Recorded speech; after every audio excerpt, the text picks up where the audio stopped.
Tapi kembali lagi kita soal lu nih yang tadi lu mau ngambil spesialis kan.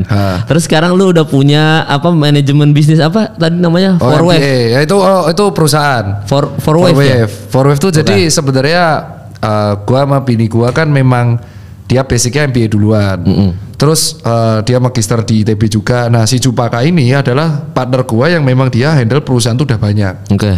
Kadang sebagai GM, kadang sebagai COO. Nah, kita itu sering handle brand masing-masing gitu. Cuman kapasitasnya sebulan 2 bulan. Nah, nggak ada salahnya kita bersatu terus kita buat eskalasi konsultan karena memang kita tuh senangnya nganalisa sesuatu.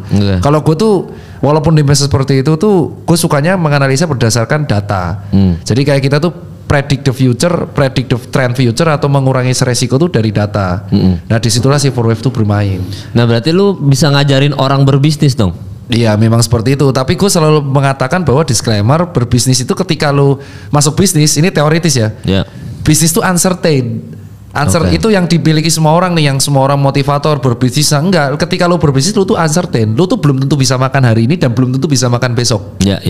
Tapi ketika lu kerja, lu tuh certain, lu dapat kepastian kalau kerjanya tetap. Lu dapat kepastian, asuransi kesehatan, lu dapat kepastian bulanan. Lu tidak akan khawatir kayak tiba-tiba besok nggak makan kecuali manajemen finance buruk. Nah, ketika lu sudah mau jadi pengusaha, lu tuh harus siap dulu secara pondasinya. Nah, itulah yang gue pelajarin. Selama ini gue memang pengusaha dari 2009 itu based on experience mal. Nah, sekarang ketika di level ini gue semakin berkembang, ternyata gue membutuhkan ilmu itu. Karena kalau gue hanya membuat sesuatu besar itu ibarat rumah mal. Dan ini analoginya gini, lu tahu rumah yang awalnya cuma 1 lantai kan? Pondasinya kecil kan pasti, dangkal lah. Tapi kalau lo lihat gedung tinggi, itu pondasinya sampai pakai paku bumi, ya kan? Jadi bangunan yang kuat itu semakin tinggi bangunannya, semakin dalam pondasinya. Itu secara teori dan itu teknik sipil dan siapapun ngerti kenapa kok ada paku bumi ukurannya beda-beda. Nah, bisnis itu kayak gitu. Ini yang teman-teman belum tahu, dia buat bisnis awalnya segini nih kecil gitu kan. Terus dia pengen naikin kan, ego dong. Wah, omset udah naik, gue pengen naikin levelnya. Dia hanya bisa renov rumah, nambahin lantai. Tapi pondasinya nggak dibangun. Makanya hancurnya rata-rata di atas. Nah, gue sadar semua anak muda yang berbisnis itu pasti jago marketing. Tapi mereka juga harus belajar lagi pondasi yang lain kayak keuangan seperti apa, decision making kayak apa. Itu yang ngebuat akhirnya gue ngerasa kayaknya problem Susan Care ini bukan marketing. Problem Susan Care adalah pondasinya aja. Gue harus mempelajari ilmu-ilmu yang gue gak pelajari di kedokteran. Dan benar setelah gue mengalami pondasi itu dan gue terapin di Susan Care, gue terapin di Forwave, klien juga seneng. Karena banyak nih agensi yang ada di Indonesia itu kalau soal marketing jago. Karena agensi kan namanya branding. Tapi apakah semua endingnya goalnya perusahaan itu awareness? Kan enggak, edgingnya sales. Nah, agensi yang di konsultan bisnis itu orang-orang yang memang mereka luar biasa decision makingnya. Makanya itulah gue lihat kenapa Belva sampai kuliah di 3 tempat, kemarin fellowship di Yale, terus Pak Erick Thohir juga dari luar negeri, Pak Sandi luar negeri, karena memang ilmu yang mereka bawa itu akan penting untuk manajemen perusahaan. Itu termasuk memperkuat pondasi ya dengan memperbanyak ilmu itu ya. Karena Susan Care itu udah 10 tahun di usaha gue. Kalau gue hanya fokus untuk memperbesar tapi gue tidak belajar, gue hanya ada menjadi orang bodoh sok pintar. Karena gue termakan ego, gue ngerasa kayak wah gue udah punya Susan Care, gue gak akan belajar, gue pinter. Dan disitulah titik kehancurannya, pasti. Tapi lu kan bisa hire orang yang expert di bidang mereka gitu, Tir, tanpa lu harus yang belajar gitu. Memang bisa hire, tapi alangkah lebih baik kalau kita sebagai pemilik rumah mengenal rumah kita loh. Masa yang itu ibaratnya kita bangun rumah, tapi yang kenal ART-nya nanti. Karena kita jarang ngurus rumah. Nah ini yang kadang nggak dimiliki kayak sense bisnisnya tuh anak muda tuh keren. Buat bisnis tuh anak muda luar biasa ya. Bikin burger keren, bikin hotdog keren, bikin coffee shop keren. Tapi ketika 3 tahun mereka stuck. Karena tadi pondasi dan ilmu diapain? Itu jadi punya duit income. Ayo kita ngapain? Nah itu kan harus riset. Lu mau nambah menu baru, lu mau nambahin harga, lu mau buka cabang, itu gak bisa sembarangan. Ego, wah gue laba udah 1M, oke gue buka cabang di sini. Nah dia nggak riset, ternyata cabang di situ jelek marketnya, ternyata jalannya searah, ternyata demandnya nggak sesuai, ya akhirnya menjadikan flop. Nah karena gue pernah flop itu gue belajar bahwa pondasi terpenting itu sebenarnya experience dan ilmu. Jadi gue haus di situ. Nah setelah gue paham ilmunya, maka gue meng-hire orang jadi tambah gampang karena gue tahu apa yang perusahaan gue butuhin. Oke, karena udah paham ilmunya tadi itu. Iya. Berarti kalau tadi kita kalau pebisnis berarti nggak boleh ngikutin ego itu tadi ya? Ya, jadi pebisnis itu kemenangan terbesarnya adalah ketika dia sudah bisa ngalahin egonya. Jadi contoh nih, ada statement kedua tuh, kalau gagal, ya itu tanda Anda akan menuju berhasil. Enggak, Cuk, gagal ya gagal aja, Cuk. Udah itu harus lu terima nasib ya. Gak ada tuh cerita gagal berkali-kali berhasil. Nah kalau gagal sejuta kali nasibnya memang jeleknya, salahnya di situ ya nggak akan jalan juga. Ibarat kayak gini, ibarat lu punya mobil, ternyata akinya tuh mati. Lu mau berusaha starter 1000 kali pun ya nggak bisa, orang akinya belum diganti kan. Ya. Nah itu sama analoginya ketika lu berbisnis berkali-kali gagal terus, berarti yang salah ya diri lu sendiri. Apa yang salah? Ilmu lu kurang. Udah. Karena kalau lu gagal terus lu nyari modal terus kayak judi jadinya. Lu gagal terus, lu nyari modal terus habis dong. Tapi kan saya dapat pengalaman, iya gagal. Bagi gue gagal ya gagal, itu sebuah fakta realita yang gue harus terima. Dulu gue selalu mengungkapkan kayak gagal tuh menuju berhasil. Enggak, gagal ya gagal aja. Oke. Gagal tuh gagal aja dan sakit rasanya kayak rugi, loss. Tapi akhirnya kita tahu oh salahnya tuh di gua. Jadi karena kegagalan itulah kita akan diuji. Lu gimana cara ngatur ego lu? Kalau ternyata rezeki lu bukan di F&B, terus lu 10 kali nyoba F&B gagal, ya berarti memang bukan rezeki lu dong. Lu harus evaluasi, berarti memang ternyata ranah lu bukan di situ. Lu harus survei lain. Surveinya gimana? Ya lu harus belajar. Dan harus ngalahin ego kalau lu emang nggak bakat di F&B gitu. Iya, harus tahu. Jadi harus tahu kapan stop. Itu kan yang tidak dikatakan para pengusaha lain, kayak dia buka seminar, dia ngomong berusahalah. Tapi pertanyaannya, kalau saya gagal terus kapan saya harus stop? Kan nggak tahu. Itu future. Terus gimana caranya kita tahu kapan kita stop? Ya harus riset diri sendiri. Itu sama aja bertanya kayak lu sudah tahu di sini tuh ada KFC, ada McDonald, terus ada geprek. Terus lu buat ayam geprek kaki 5 di sampingnya.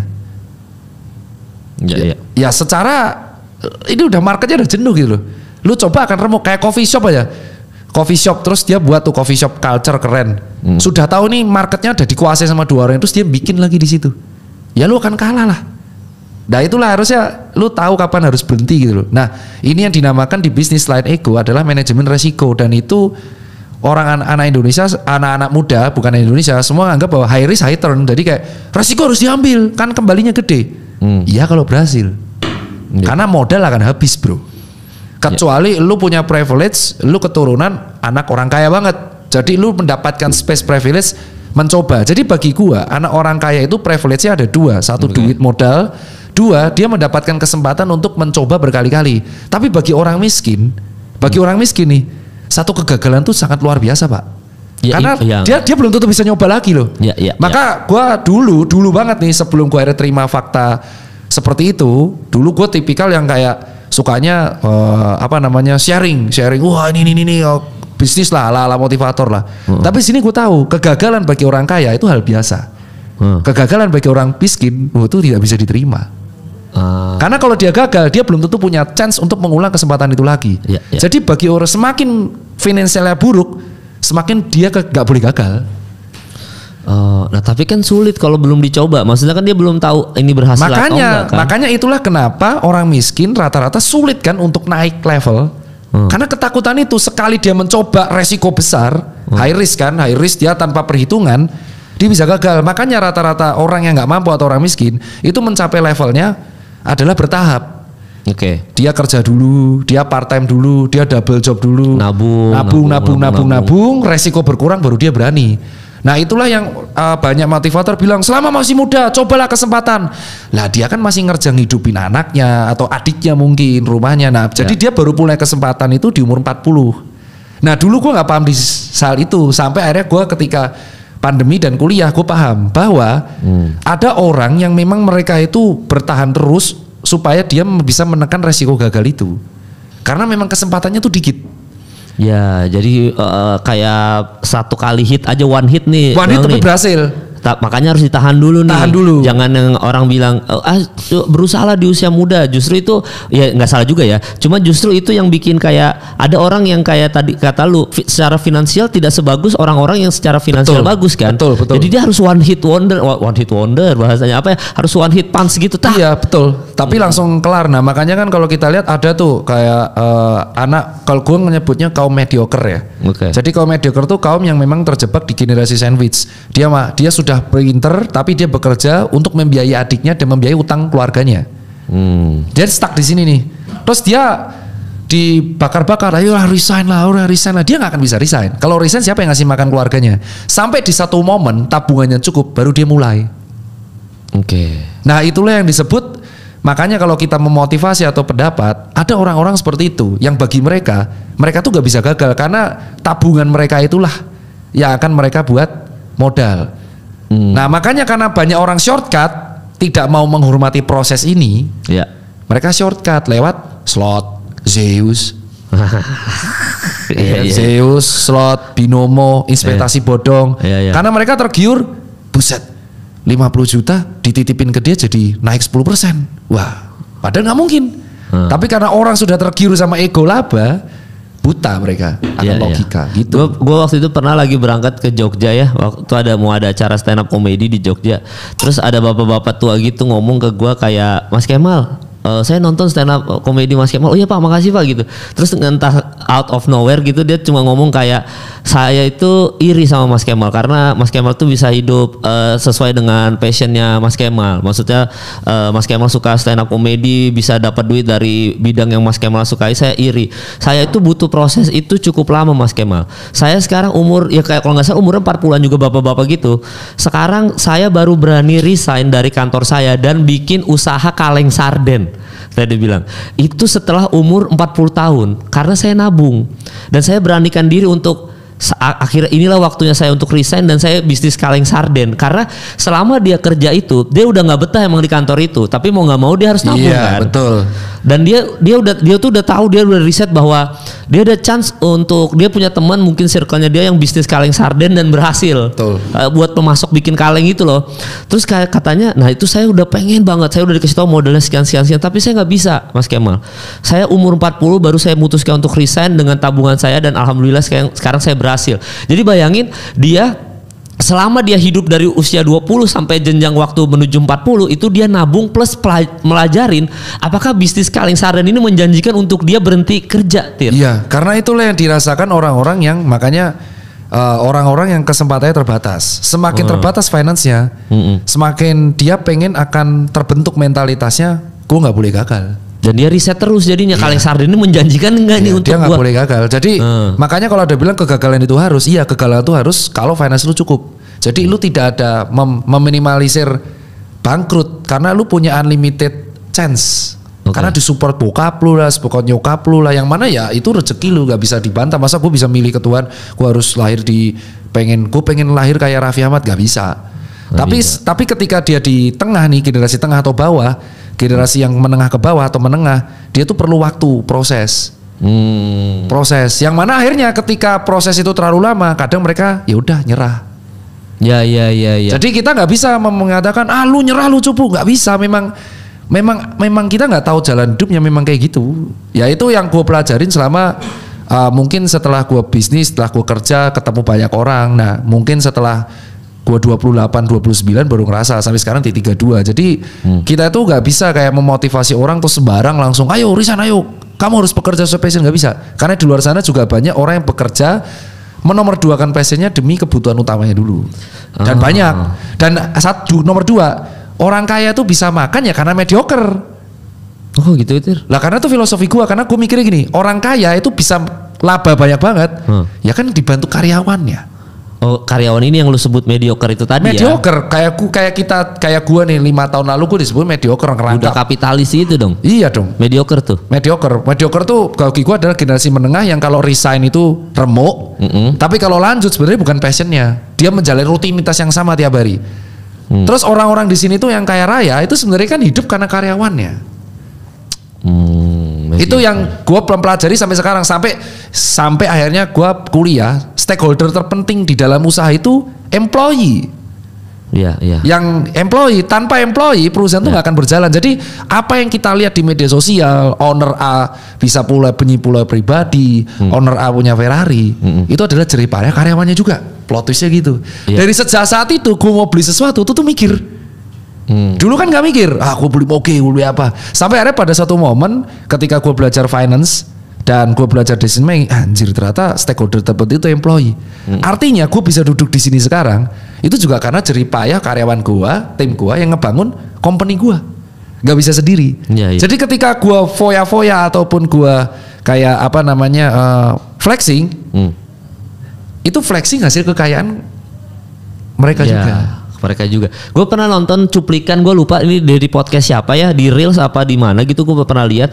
Jadi memang investasi yang paling penting itu bukan investasi soal uang, bukan apa-apa segala macam, tapi investasi kemanusiaannya, ke karyawannya. Jadi gimana kita nge-treat mereka, kita baik-baikin mereka, kita nggak boleh terlalu bosi, kita gimana. Itu investasi yang lebih penting ketimbang kita investasi soal duit doang gitu loh. Ya, jadi intinya itu plot twistnya setelah gue semakin kuliah, semakin belajar ilmu, di balik bos kapitalis, yaitu ada karyawan yang berjuang. Ya, jadi hargailah karyawan lo. Jadi ya nggak bisa karyawan. Ya, kita nggak bisa kayak, ternyata cerita kayak good fairy tale tuh nggak ada sebenarnya. Good fairy tale kayak gue mulai dari nol, lalu saya membangun perusahaan, saya selalu saya, enggak, itu bukan all about you man, itu about us. Ya semuanya ya. Lu tim gitu, tim ya kayak contoh tim YouTube aja, itu aja tim, tim, bener-bener tim. Sekarang ya kalau itu makanya yang gue pikir adalah kadang orang tuh ketika sukses dia akan berbicara butuh apresiasi kan. Saya kalau karena gue di situ. Tapi sampai suatu saat kita ketika mendapatkan teori, anjir gue bisa di atas tuh ya karena ada stakeholder penting di bawah. Jadi ketika itulah alasan kenapa orang kaya yang beneran itu malah cenderung tersembunyi. Karena mereka mau ngapain lagi? Ya kan? Mau ngapain lagi? Ya itulah yang kenapa disebut kenapa nasabah bank prioritas cuma datang pakai kaos porot. Ya karena mau ngapain lagi? Gak ada yang perlu dibuktiin lagi sama mereka. Nah dari situ gaya hidupnya gue mulai itu alasannya ada mulai belajar. Nah seandainya gue kemarin gak kuliah, ya gue gak akan tahu hal itu. Itulah kenapa di bidang di dalam agama ya, agama apapun mengajarkan ada dua hal yang harus lu pelajarin. Menghargai waktu, karena waktu tuh gak bisa kembali. Kedua, pendidikan tuh gak mubazir. Lu bisa ajarin at least ke sekeliling lu atau anak lu, jadi pasti kepake. Nah itulah kenapa pendidikan tuh ngebuat gue terus belajar. Jadi diri gue yang masa lalu tuh gara-gara itu gue jadi sekarang. Jadi gue sekarang ternyata karena alasan inilah banyak orang-orang kaya di dunia ini yang kayak malas disebut orang kaya, karena ya dia tahu bahwa dia bisa di titik itu ya karena karyawan-karyawannya. Iya mau nggak mau memang. Yang karyawannya tuh cuma nonton dari film gitu loh. Jadi kayak bayangin nih, gue tuh sempat mikirnya plot twistnya tuh bukan plot twist, kayak gue pas kuliah tuh kan diterangin stakeholder terpenting itu adalah employee, ada yang namanya government, ada yang namanya aset bergerak tak bergerak tak bengek gitu kan. Terus habis itu gue mikir, berarti ketika gue lagi sharing motivasi atau gue naik mobil terus ini saya bisa membeli moge, ya itu karyawan gue nonton dari YouTube mungkin, ya dari TV mungkin. Sementara mereka cuma dapat gaji UMR terus kayak ya. Terus kalau ada yang bilang itu kan takdir mereka, enggak juga, karena gue dulu di bagian itu juga. Dari situ kita akan lebih proper untuk bijak mengeluarkan uang. Iya, dan memanusiakan mereka ya. Iya, jadi ketika kita beli sesuatu nggak sembarang hal langsung dipamerkan. Kita pun nggak butuh apresiasi. Ya. Nah dari situlah gue belajar. Dulu kan gue nggak tahu hal seperti itu. Bayangin kalau tiba-tiba karyawan lu resign semua, kelar usaha lu, habis lah. Apalagi ditambah lu nggak punya kemampuan apa-apa. Iya, lu cuma bisa nyuruh doang, bosi doang, nggak punya kemampuan, pure luck. Terus lu ceramah bahwa saya dulu pengangguran, sekarang saya sukses. Ya lu bukan lu sukses, pegawai lu lah yang ngebuat tim lu sukses. Gitu. Lah kalau pegawai lu boykot, resign semua, kelar lu udah jadi usaha. Ya, company-nya langsung berangkat. Kelar, makanya it's not about, sometimes tuh memang skill kepemimpinan diperlukan, tapi kita jangan lupa ketika kita di atas itu yang bangun perusahaan ini gede itu pondasinya, termasuk pondasi basicnya si perusahaan tersebut sama si karyawan ini.